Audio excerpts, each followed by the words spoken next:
Hello, everyone. This is Adam Meister, the Bitcoin Meister, the Disrupt Meister. Welcome to a very special edition of the One Bitcoin Show. Today is January the 20th. 2024, strong hand, long-term thinking. Bitcoin is the next Bitcoin. I'm offended by selling, having hype. Bitcoin always returns to its all-time high. One day closer to an all-time high. This is where the big boys play. Hello, my lead friends. How you doing tonight? We're going to talk Bitcoin philosophy of a unique beast. This unique beast. You can have a different Bitcoin philosophy than I do, but I want to give everybody, a little bit of insight into my own life here. We've covered some of these topics before. Feel free to ask questions. Do the super chat. Type in Bitcoin Meister. Be sure to follow me on Twitter, TECHBALT. Check out all the links below, including the last show I was on. Roman interviewed me. He's a great guy, really responsible guy, does things on time, asked me questions that I'd never been asked before, really researched who I was, went back into my past. Oh, it was great. It is linked to below. Click on all the recent videos linked to below. You can see me at disruptmeister.com, techbalt.com. Again, on Twitter, I'm there every single day. And, of course, I want to thank Nomee Nome. Is that his name? Is that my buddy's name? Nomee Nome, who, because of him, we only need $80 for the next One Bitcoin Show. Let's see if we can raise that $80 now. So let's talk about the 8 core beliefs of a Bitcoin unique beast philosophy.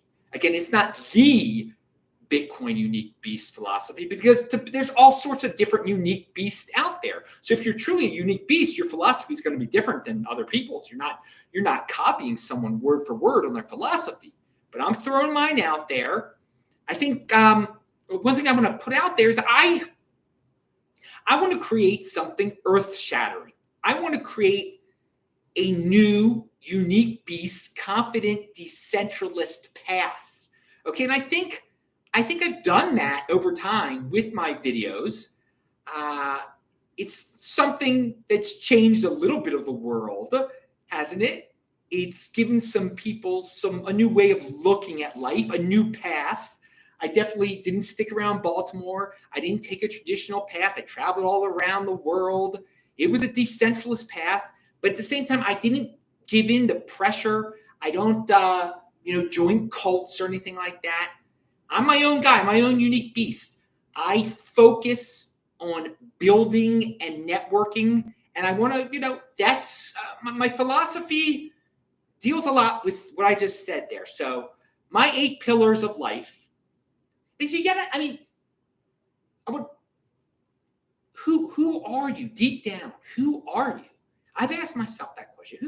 Who are you? And I'm more than just pound that freaking like button there. I've lived this life that's different. That's a unique beast. That's a different path, but I want it to be defined even more. And I want it to be even more clear to everyone and more unique. And just, you think of Bitcoin Meister, you think about an alternative path in life, doing your own thing, truly going your own way.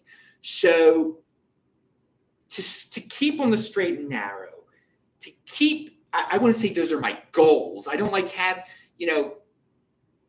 have a system of living. And, I say system over goals, okay? And here we go. Confident decentralist. That is number 1. All right? If you hear NBC News and the mainstream media ripping on something you believe in, don't panic. Be confident. Don't give in. Stick with what you believe in if you know it to be true. Don't go with fitting in is overrated. You've got to be confident. You can go your own way at any time. If you are a member of an organization and they start to believe different things than you do that are really offensive, you have to have the confidence to know that you can succeed and leave and just fork off, okay? You do not have to stay centralized around that organization from which you came. You can leave your city of origin if the culture has gone down the tube so much. I'm not in Baltimore anymore. I do have some things to say about Baltimore this evening. Check out my Twitter account. Maybe we'll have a poll about that here for you live people. Pound that like button if you're watching this live here, okay? And yes, please ask those questions because this is going to be a shorter show. We're not taking this to an hour. I want to go to sleep at 10 o'clock Mountain Time tonight, which is in, 36 minutes? All right. So be a confident decentralist. Do not feel everyone has to believe what you believe in either. You don't have to force Bitcoin on everyone, okay? Be confident that, yeah, they can go their own way too. You're still right, okay? There are a lot of people out there, the Bitcoin Inquisition, they're not confident decentralists. They think Bitcoin will be the one winner. Bitcoin will conquer all. If you don't like Bitcoin, you're doomed. That's it. That's the end. And they're very disturbed by it. They shouldn't be disturbed by that. If people want to build something else, let them build something else. You should be confident that you're going your own way. It doesn't have to be centralized around you, dude. It doesn't have, the whole world does not have to be centralized around your beliefs just because you're right, okay? You may be right, all right, but you do not have to force everyone else to believe what you believe, all right? That is a confident decentralist there. So it's being aware that there are other beliefs out there. You do not have to go by their beliefs. You can run away from their beliefs. You don't have to destroy their beliefs, and you do not have to force your beliefs on them. There are many people in this country that feel very uncomfortable that there's a radical right. They call everything a radical right, that those people must be converted or something. No, I mean, that's some of the things with religions. There's a lot of people that think they have to convert every single person. If you love your religion, if you believe in your Lord so much, you should be confident that you are correct. You don't have to force everyone at the threat of burning them at the stake or Sharia law or whatever the threat may be, that they have to go your way. They don't have, but that's the way lots of religions and cults are. All right, freedom of association. That's number 2 in my 8 pillars. Oh, someone just sent something here. So before we get to freedom of association, now freedom of association has unfortunately been destroyed a little bit in the United States. FF2K sent $2. Thanks, man. We only need 78 more bucks. Haven't seen you for a little while. How's it going up there? Up in that place, not too far from Baltimore. All right, so Preach It says Bitcoin to the moon. Now that dude is far away. That dude, I can say he's in lovely Australia, where freedom of association was a little messed up down there. Anyway, so what is freedom of association? Here's freedom of association. It's respect for private property. I respect people's private property. I think if you have a private property, you should be able to say, Adam Meister, you're Jewish, and I don't want you on my private property because you're Jewish. Now, because it's their private property. Now, that's not very nice, is it? It's not very logical. Now, I have every right in the world to say, okay, you're right. It's your private property. You can ban all Jews. I can publicize that. And we will see what the market says. If the market doesn't like that you are banning all Jews from your private property, your private business, then they will no longer go to your private business. And I think we do live in an age where people will not go to a business that unrightly discriminates. Now, there's some times that you have to be discriminating in who you let into it's your private property. You don't want some guy that's got a freaking heroin needle hanging out of his arm walking into your property. But now, I mean, you can't ban him, or because you got to be scared he's gonna sue you or something like that. It is crazy. So I am a true freedom of association maximalist, and I use the just the most ridiculous example. Me banning me, just say no. You and your family, all you Jews are not allowed here. Okay, that's great. That's fine. That's fine. I'll just tell everyone that you think that, and we'll see. And I'm probably actually won't, because I just feel like, why even give this guy publicity, man? I mean, there's different ways of doing it. You don't have to force someone to let Jewish people onto their property. And so I think some of you are going to say, well, wait a second. Weren't Jewish people forcing Christian country clubs to accept Jews back in the day? Yeah, they were. They shouldn't have done that. We shouldn't have done that. They should have been allowed to still have their signs on their country clubs that said no Jews, blacks, or dogs, or it was a no blacks, dogs, or Jews. I don't know what the order was. They should, but eventually that would have become. People would have been like, these people are insane. I don't want anything to do with this country club. It was just a matter of time and evolution there. They should have been able to keep their signs that said, but instead the government forced them to accept Jews that they didn't want to accept and stuff. And we'll get to culture in a second here. All right, but and hey, I'm not saying I think judging people by their race is horrible, by their religion is terrible. But people should have the right to associate who they, and you should. I mean, that's part of my philosophy. There's a lot of once you go the other way and say, well, it's not nice, then you give the government, because the government is the legal force. Well, they could force you to associate with anyone. They could be like, well, now you have to let a homeless guy live in your house, live in your daughter's bedroom, in your daughter's bed. I mean, but it's bad. It's bad. So that is freedom of association, because I know a lot of people are offended by freedom of association maximalists there, such as the example that I gave. All right, so we've talked about racial discrimination, religious discrimination. People can do it. I think it's not cool, but something that's so funny. The mainstream society has evolved to a point where people are like, no, those things are not cool. But still, we have respected academics, this is point 3 here we're on now, respected elected officials, all sorts of people in society can promote class warfare. Class warfare was started by Marx, by Karl Marx. He came up with that, class warfare. To hate the rich, to be envious. It's all right to steal from the rich, to steal from the 1%, to blame everything on the 1%. There are plenty of people who are like, no, colleges should not discriminate on race. They should discriminate on class. They straight up say it. Like, we should give more poor people the opportunity and less rich people. That means they don't care about merit. Okay, I mean, it's just as ignorant to say, we want poor people as we want black people. You should want the best people. You should want people you get along with. You shouldn't be discriminating against people because of just the way they broad generalities about groups. Judge them as individuals.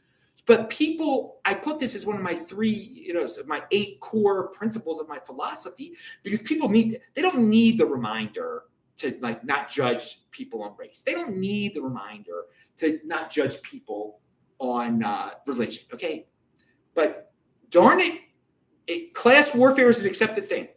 Hating rich people is cool. Blaming everything on the rich is cool. Trying to tax the rich. I mean, what would you think of a special Jew tax or a special black tax, a Hispanic tax? Everyone would be up in arms, okay?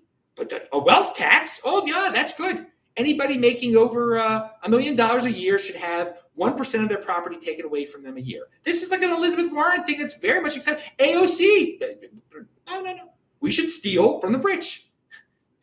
I mean, we should take away people's private, that is no respect for private property whatsoever.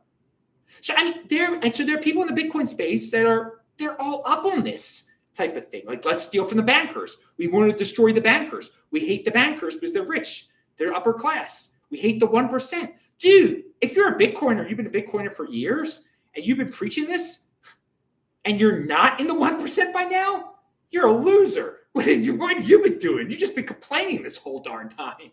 I mean, seriously, if you knew about Bitcoin in 2013 and you're not in the 1% by now, come on.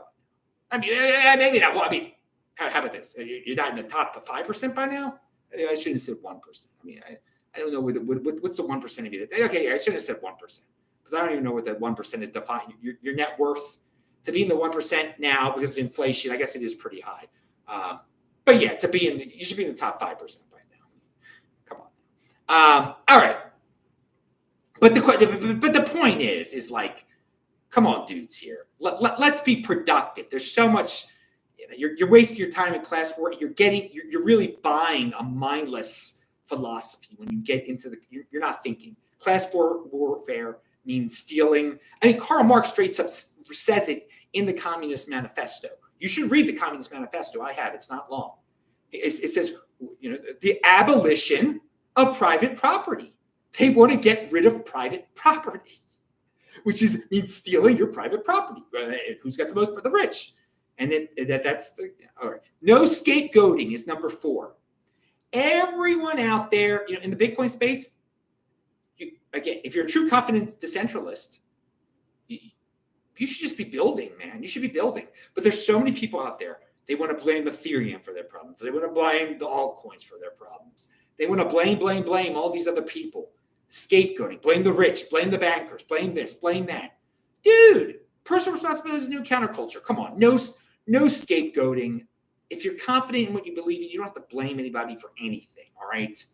It's just like there's always got to be someone to blame. What? No. Don't be a victim mentality. Stay on the positive side of things, okay?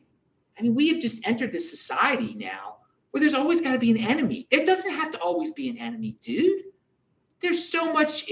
Well, we're going to get to that in a second. But yeah, no scapegoating. Keep that in mind. We are all guilty of it sometimes, saying, oh, God, I dislike this one, that one, that. It's like, no, let it go. Let it go. Yeah, when there's a problem, someone calls the problem. Call them out. But don't harp on it and just say they're the reason for our problems. There's no forgiveness. Move on, build your own thing. Number 5, realize the era that we're living in. We're in a golden age of abundance now, okay? You can create so much. You can do so much. You can meet so many people online. You don't even have to leave your house, okay? I mean, you can have all sorts of disabilities even and network with people online. And it's a shame to have various disabilities. I mean, that's terrible. But we're remembering that even if you do have a bad disability, we're in such a golden age that they might cure your disability. Someone might cure your disability soon. God willing, Elon Musk curing blindness, making people walk again. Yet, in this golden age of abundance, there's so many people that want to have the scarcity mentality. And they want to limit people who want to flourish in the world of abundance. Those who just love regulation, they are people who, well, first of all, they don't believe in freedom of association. They do not believe this is a golden age. They believe that things should be limited, that progress should be halted. That, for safety, there's safety over abundance. No, this is a golden age. Don't worry about safety, okay? Go for it. You only live once, dudes. Go for it. And realizing that it's a golden age, that this is the best time ever in the history of mankind to be alive, you can live your freaking dreams. And if you really take it to the next level, I mean, you're going to bring abundance not only to yourself, but to other people. And yeah, maybe you'll be the one. It'll be because of you that these disabilities, these limitations that, there are still limitations out there. You will be one of the reasons they go away.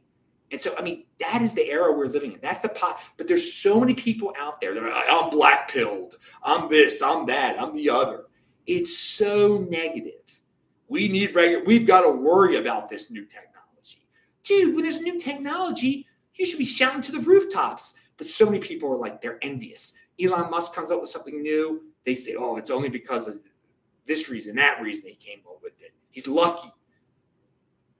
No, dude. Come on, pound that like button. All right, let me see. There's some stuff going on in the chat right now.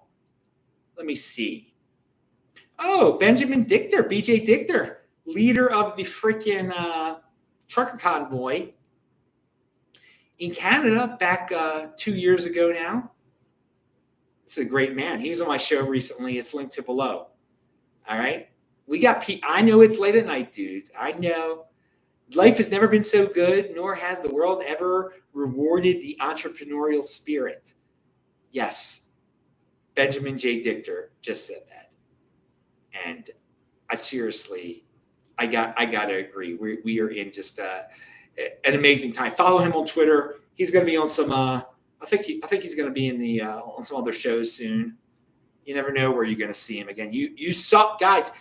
To have him on my show was a great honor, a great pleasure. So you guys should watch that show. A lot of people didn't watch that show. It was late. It was on a Friday or something weird like that. But it's linked to below. And follow him. Hey, just because you're not a Canadian, dudes, doesn't mean you shouldn't learn from this great Canadian dude. All right. And he spells honor like a Canadian also there. All right, moving on. I want to do a poll for the people in the live chat, but it's hard to do two things at once here. What's number 6? Win-win situations dominate. Life is not a zero-sum game, guys. So many people think there can only be one winner. No, dudes. There can be so many winners. That goes back to the point I brought up beforehand. There's a lot of Bitcoiners that think only Bitcoin can win. I think Bitcoin is the best money ever invented. I think Bitcoin's the world reserve cryptocurrency. Can Ethereum and Solana and other things do things that Bitcoin can't do? Yes. I'm not living in some fantasy world. Okay, there's digital assets out there, NFTs. You might hate them, but because we could have never even predicted these things, 4 or 5 years ago. So people are going to keep creating. You might not like it. People are going to create things on these other blockchains. They might not be money, but they're things that young people like, that other people like. Guess what, dudes? You value certain things. You have certain taste. You're a member of a certain culture, but there are different cultures out there. That people have different value systems than you. They value, and there's some of them are quite legitimate value systems too. Okay, so these things are going to exist. They can win also. They don't have to be destroyed. Bitcoin doesn't have to destroy things. You do not have to destroy things. In fact, war is the worst, because war is the only situation that is not win-win. That is destruction there, okay? So there's a lot of people that like to go to war, they say, make this into a war. There's no point in that. There really is no way. Life is filled with win-win situations. Keep building, keep creating, all right? And, I said before that sometimes you do have to discriminate, okay? There's time. Discrimination is not necessarily a bad thing. I mean, if you want the best for your kids, you're going to discriminate against the dangerous cities, the dangerous schools, the dangerous people. You're not going to let them into your house. You will discriminate, and you're going to try to judge them as individuals. But sometimes you're going to have to make some broad decisions based on some of their actions. But so I would recommend people to look at, instead of judging people, just getting into the class mindset, getting into the racial mindset, getting into the religious mindset. It's so tribal. It's so basic. It's so primitive. Get into the cultural mindset. See life through a cultural lens. It makes you use your brain. You're not thinking like a freaking animal, okay? You're thinking. You're actually thinking. You're being sophisticated, all right? When you look at things from a cultural lens, and you realize that some cultures are better than others. And you could tell by the way people use their feet.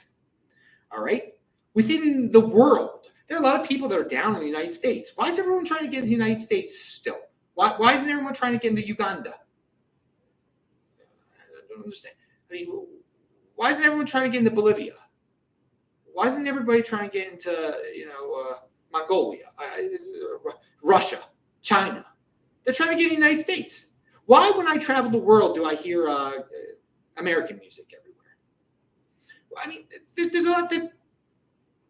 There's some cultures that have some aspects that are just amazing, and they revolve around freedom. Usually, freedom of association, freedom of expression, freedom of speech. These are some great core qualities of good cultures. Repressive cultures, horrible, terrible. Hateful cultures. These exist. Dangerous cultures. So, but you have to be discerning. You can't live in some fantasy world like, oh, cultures are, what's it kind of multiculturalism. It's great to experience awesome parts of awesome cultures. And of meaning, even some lame cultures have some pretty cool food and stuff. And, let people bring the awesome aspects of their cultures to our culture, to your culture. And it's all good, man. It's all good. But forcing people to accept repressive cultures or forcing people to say, yeah, that's Sharia law. That's pretty cool. That's equal to our law. No, you're lying to yourself. It's not equal. It's dangerous. No, it's repressive. It's not freedom. All right. Some of these things that are being brought in, and all they have to do, they don't have to be banned from a free society. You just have to be able to freely express yourself and say, that is crap. What you're talking about is your culture's crap, dude. It's total dung. All right? You really should change. And I'm not going to associate with you, dude. I mean, you moved here. You put your woman is wearing a tent on herself. I'm not down with you, man. I'm not down with that stuff. And just leave me alone. I want nothing to do with you, man. And I'm going to tell the world I want nothing to do with you. And I'm going to tell the world that your culture's freaking inferior. Because it is. You're using your brain there. You're not judging him because he looks a certain way, because he's got a beard or something like that. You're judging him because he won't let his woman see the light of day. You're judging him because he's preaching from a book that's filled with hate and stuff. All right? You can pick on all sorts of cultures like that. But still, and so and if they commit violence, I mean, that's totally wrong. I mean, but that's obvious. But a lot of these cultures, say violence is okay. So in our land where we can express ourselves, but there's certain free countries that you're not allowed to say these things anymore.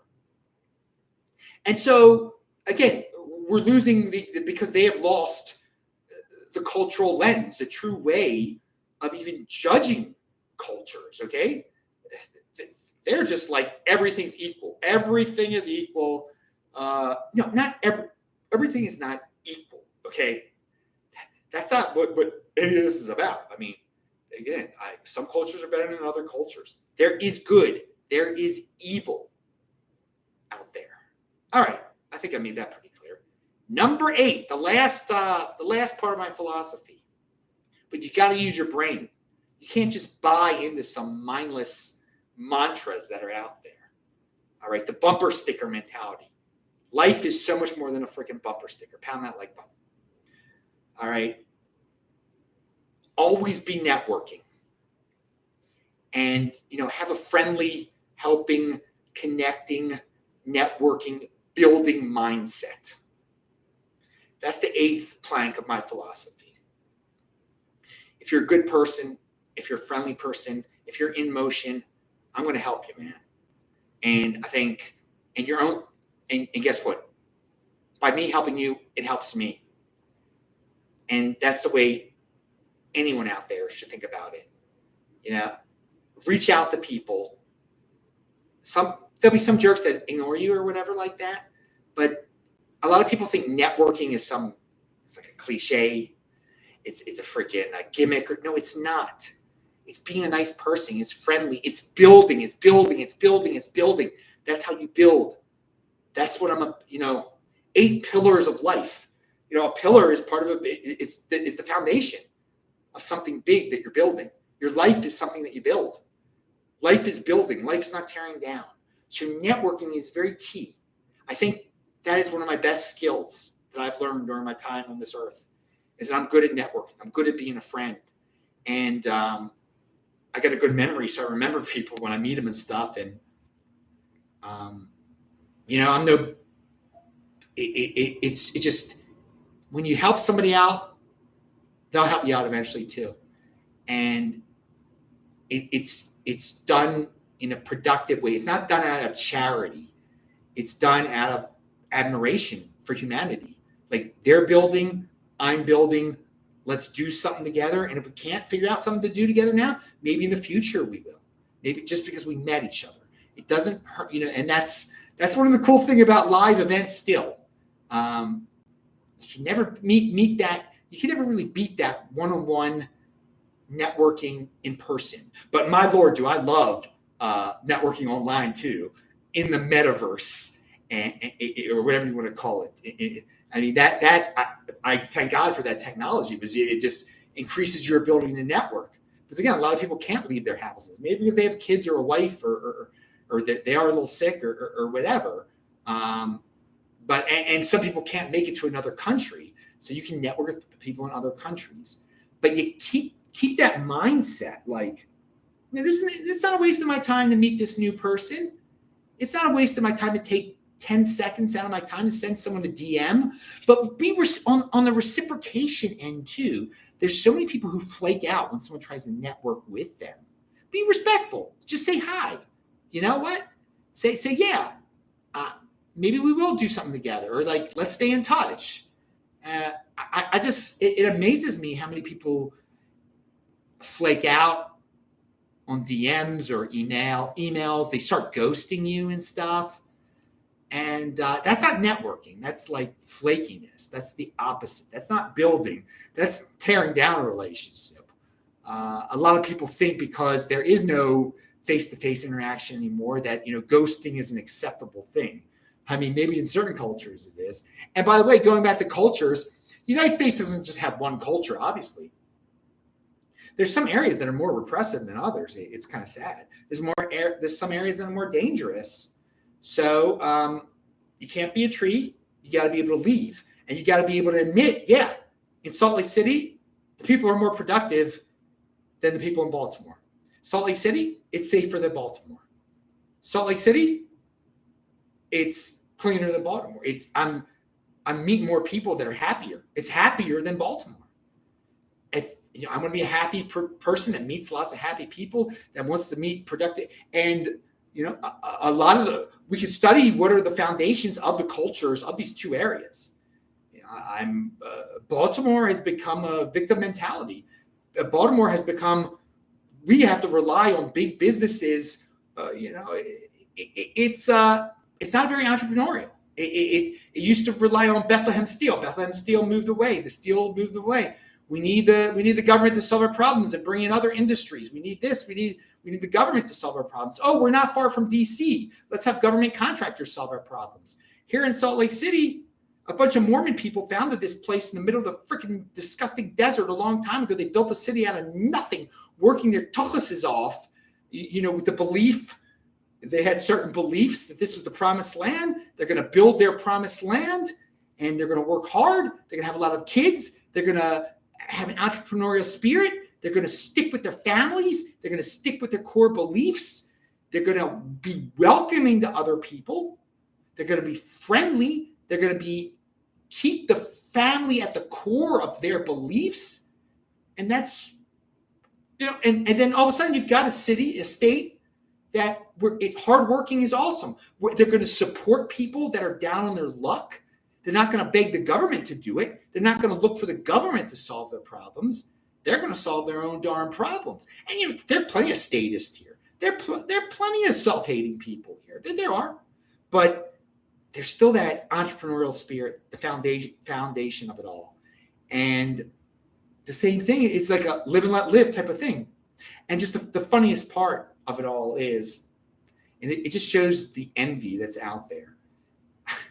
I'm a Jewish guy. I know there's anti-Semitism out there.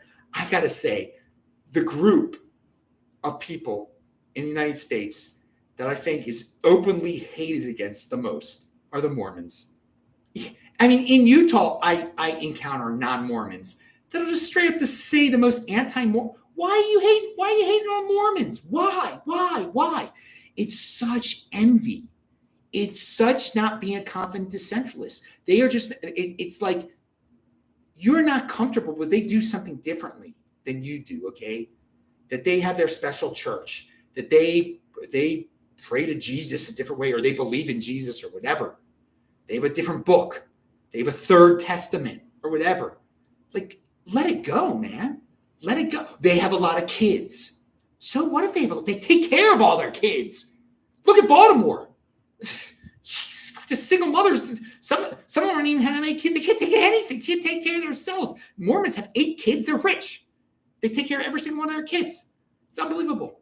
So I've gone off on a little bit. That's a great culture. I'm not a Mormon at all. I don't believe at all in their religious structure at all. But I respect them. I respect their culture. I think it's a very good culture. Very, very good culture. And it's made this state very wealthy. Made the employment here very, very high. Made this city the best big league city, major league city in the United States of freaking America. Pound that like button right there. So there's your little Salt Lake City plug. That was not part of the 8 pillars of life, my philosophy, but it covered a lot. But I'm comfortable with the fact, if you want to be a tree in Baltimore, go ahead, make my day, stay there. Most of the people, so many people I've known in my life, that's where they are. That's where they're always going to be. They never even leave the darn place. That's the way a lot of East Coast people are. If they saw the West Coast, they'd be like, whoa, what's going on here? They don't even realize it. That's the sad thing about America. We got a pretty good national culture. Subcultures, though, people get stuck in their subcultures. Don't be a tree. Come on. If you're a true confident decentralist, you're willing to explore. You don't get stuck in a centralized location. You're willing to explore different things. I lived many, many years of my life before I encountered this city of Salt Lake City. And it's definitely changed me for the better. I didn't get centralized in Baltimore. There was a time I was very loyal to Baltimore, so loyal, blindly loyal. I was such a tribalist in my day to Baltimore, to just blind beliefs, so many blind beliefs. I was a tribalist too. I was not a confident decentralist. So there we go. We're going to go over it one last. So be a confident decentralist, freedom of association, no class warfare. Oh yeah, I was against the upper class. I thought it was fine to tax the rich. It's not fun to find. I scapegoated. Yeah, no scapegoating. Golden age. I didn't realize what a golden age it was. Golden age of win-win situations. I believe that there were winners and losers, and that there was only a set pie. The pie was not that there weren't numerous pies out there. All right. I did not see life through a cultural lens. I saw it through whatever I learned at Washington University in St. Louis. Pound that like button. I thought I was so darn smart because I got into this smart kid school or whatever. And you think you're better than everybody. No. You're not. You get caught in. Anyway, it's good. And hey, by the way, it's a great culture to value education. The culture that I did grow up in, it valued education. I think that was a great aspect of it. Great. So it was great that I ended up at WashU in St. Louis. I had a blast there, but no, I did not expand my mind properly while I was there. Somebody asked me, why are you a Democrat? I said, because I'm Jewish. I sounded really smart. Well, I was really smart, wasn't I? That's such a great reason to be a Democrat, right? I mean, that's the most mindless freaking. All right. It's just so tribal. Always be networking. And that's something I was always good at. I love making friends. I always love making friends. But, be willing to network with people that don't 100% believe with you. Don't be afraid of Mormon people. All right, let's see if there are any last questions here before I get off here. Roman's in the house. Hey, Roman, I told everybody to watch the video. Oh, someone said What's it like to be a Jew? Someone asked. Well, I love it. I love it. I think very family-oriented culture. I like people being envious. I love being hated. I think to myself, if they hate us for a reason, man, they hate us because they're envious. You know, I think people should be free to be. And as a confident decentralist, let the haters hate, man. I just don't want to be near the haters that are going to physically harm me. And that's the funniest thing. If you believe in the mainstream cultural narrative, you would think all the haters are in Utah, all the racist people, all those horrible white people, that they hate the Jews. And, you know, in multicultural New York City, everybody loves the Jews, right? And as I've said before, where do the Jews get the beat down? Where do the Jews get? Do I get a beat down in Utah, or do I get a beat down in Brooklyn? Where do the beat downs happen? You tell me. You tell me. So no, I enjoy being Jewish. I enjoy our traditions. It doesn't bother me to be hated, to people, you know, all these crazy beliefs. I mean, it's like they put us on such a pedestal. We're the smartest. We're the most conniving. We're the most. I mean, we're everybody. It's the like, I am so against scapegoating. That principle of mine comes from the fact that in the end of the day, the Jew is the most scapegoated person on earth. Most scapegoated general. You're going to make general group on earth. It's the most scapegoated group on earth. They won't judge us by individually or anything like that. So just, but as an individual Jewish person, I don't go with some of the more mainstream secular Jewish things that are out there. I think for myself, again, when I was 20 years old, I was like, oh, got to be a Democrat because my parents are Democrats and they're Jewish. And the only reason they said they're Democrats because they're Jewish. It's never ending mindlessness. But I'm not bothered by being. I turn negative things into positives. So I understand there's a lot of envy out there, and there's a lot of misunderstanding out there. I wish people wouldn't scapegoat and blame us, but I think it's a sickness, the scapegoating, and I don't want to mimic them on other people, and I don't want to encourage people to treat. You know, like if all of a sudden everybody just forgot about scapegoating the Jews, I would still be like, no, you can't scapegoat anybody. So I think there are plenty of people that that are scapegoated and are they want it away from them because they don't like being the other. I don't mind being the other. I'm a confident decentralist. I'm a unique beast. We're unique beasts. We're different. We go our own way. But so many Jewish people try to fit in. So many just grovel and beg. Oh, love us, please. No, you're right. Yeah. Those people should be able to mutilate us and kill us whenever they want to. It's all right. We must have done something wrong. Yeah. No. I'm not no groveling. I mean, that's taking fitting into an extreme. Groveling, being the groveling person is just self-hating. No, don't be self-hating. There's evil and there's good. Okay. So, there's my long answer to your question there. How did you stop being a Baltimore Maxi? Oh, that's a great question. It was in the summer of 2013 when I was walking one night to the club. The two guys put out a gun on me, and I went running the other way. And I was so happy to be alive. But I was like, this is ridiculous now. I can't put up with this. This is nonsense. I'm not dying for Baltimore. I loved Baltimore. I wanted to change Baltimore. It was all good stuff. I mean, I was rebuilding this neighborhood, man. I put a lot of years into that neighborhood. And up until that point, I was just like, I can't give this up. What will everyone think of me if I don't fix Baltimore, if I don't save Baltimore?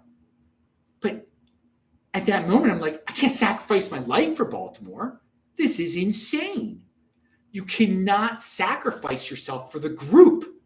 That is, fascism. That is communism. That the group is more valuable than you're just a fingernail. So what if the fingernail is eliminated? The group continues. So, if those guys would have killed me that night, Baltimore would have continued. And everyone would have been like, oh, Adam did such a great Baltimore project. He contributed so much to Reservoir Hill. What would have that would have been horrible. I would have been dead.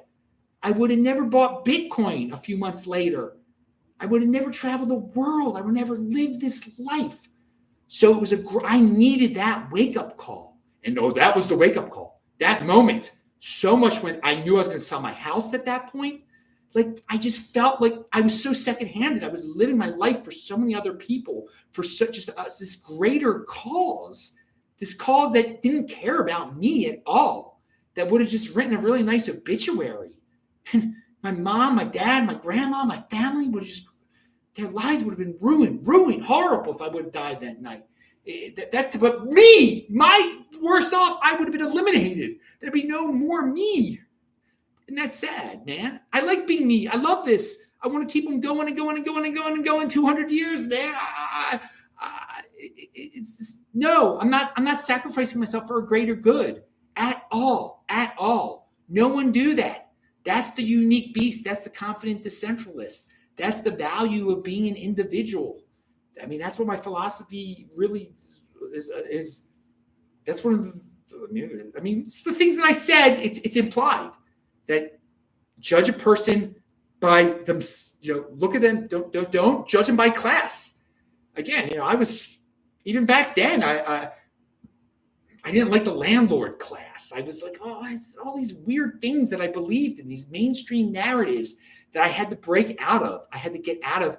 And it was a fun life at times, but it was like a gnarly life. There was danger.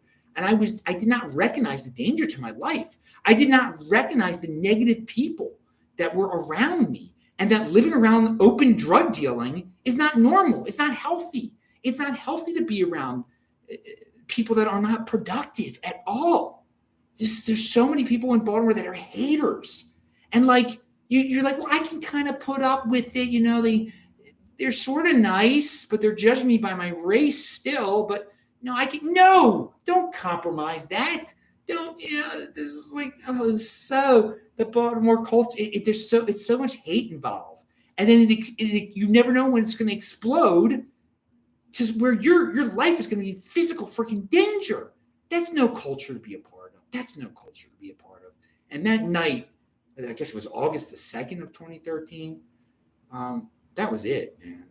And my life changed for the better. Oh my God. I bought, what was this? 3 months until I bought Bitcoin. I knew about Bitcoin back then.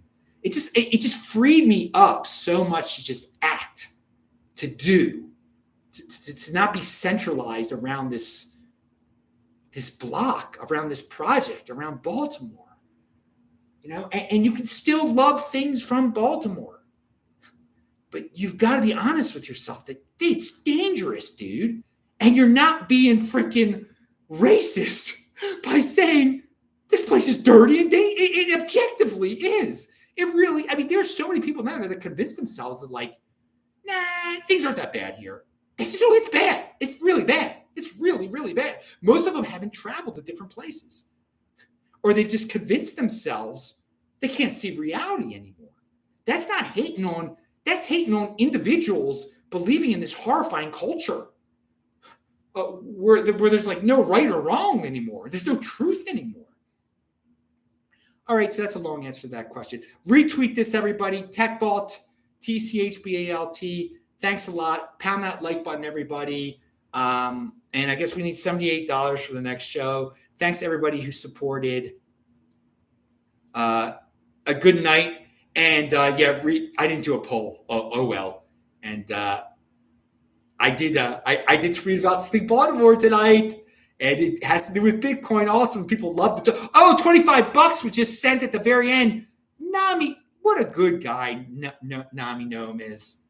Dude, you were just a great supporter of this channel. Just a great. I'm extending the show just for you now, man. We only need we need $53 more now for the next show. Yeah, that's pretty cool, man. Thank you very much, guys. Now I am leaving because I do have, it's healthy. Go to sleep at 10 o'clock. Oh, I should have said this. This is a Beyond Bitcoin. I got this watch. I actually got myself something nice. This is the secret at the end here. Oh, I just got sent $50 by Angry Patriot, so I'm gonna have to do another show. Really, but yeah, that's enough to do another show. Sure, that's awesome. That's good.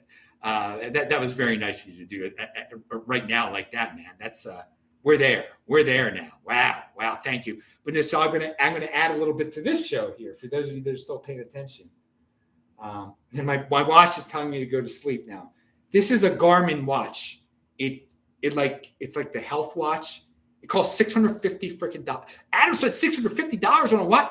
It is the best. Carl Denninger, who I do not agree with on Bitcoin and quite a few things, he recommended this watch. I mean, it tells me so much about my sleep patterns, everything it measures. As you guys know, I'm a big health freak.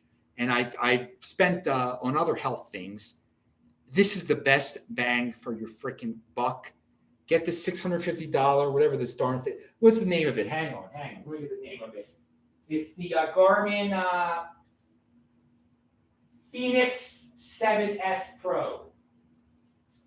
The Garmin Fenix 7 Pro. Garmin Fenix 7 Pro watch. All right? This, if you want to monitor every aspect of your health, I mean, this thing is freaking amazing. I mean, you know how cheap I am. I mean, it is worth way more than $650 with this information that it's telling me and stuff. If you understand the information, I still don't know everything this thing can do. I mean, I've had it for like a little bit over a week now. It's pretty overwhelming stuff. The information it's telling me. So there's your bonus for the people who stuck around. I bought something nice for myself, and it's well worth it. Very much well worth it, and it'll help your health. And it's told me about my sleep. It's telling me I got to go to sleep right now. So thank you everyone that contributed tonight, from Angry Patriot to Nomee Nome, to FK, all you dudes. Good night. Bye-bye. Pound that like button.